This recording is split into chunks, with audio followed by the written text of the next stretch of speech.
How does this get to #1 on Netflix?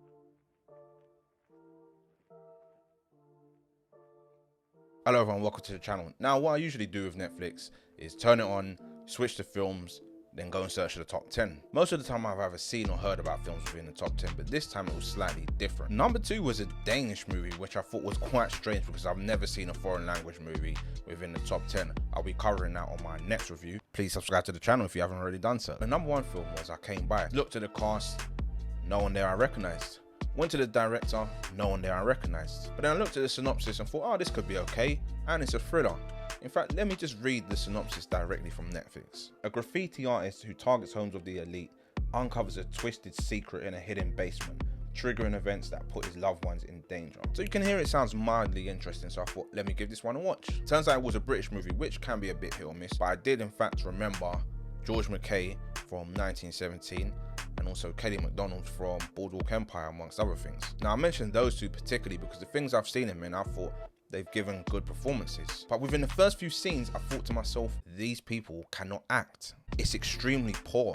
Even my wife noticed it. I cannot tell you how hard it is to get into a film when the acting is bad. It just completely took me out of the situation. I was focusing on them and their performance as opposed to what was actually happening in the scene. As a side note, the worst acting performance I've ever seen was in a Clint Eastwood movie, which was 317 to Paris, I think. They actually had the people involved in the incident acting, and you could just see it. I think it was admirable what he tried to do, but no, leave it to the actors. Anyway, let me get back to the topic. I continued on, but then other things started to bother me. Because I grew up in London, the way the guys were talking and the slang they were using was just off, completely off. I've never heard anyone talking like that. I don't know where they got this from, but it just felt so unauthentic and made me questioning everything behind the film. Now bear in mind, this is all what's happened within the first 15-20 minutes, but I thought let me just carry on, put those gripes to the side. And I can say within the initial stages there were some moments that built up a bit of suspense, but then there was just one moment that was so ridiculous it had me in stitches. I had to rewind it a few times. I could not believe it. It literally turned comical. My sense of humor is a bit different. Like for me, Kong Skull Island is one of the funniest movies ever made.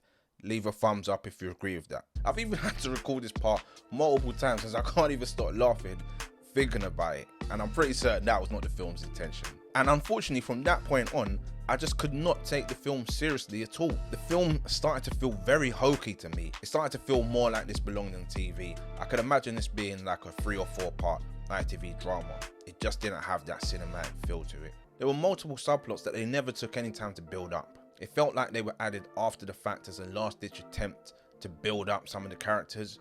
But at that point it was too late. I just did not care. They did have a few subtle messages about learning things from YouTube.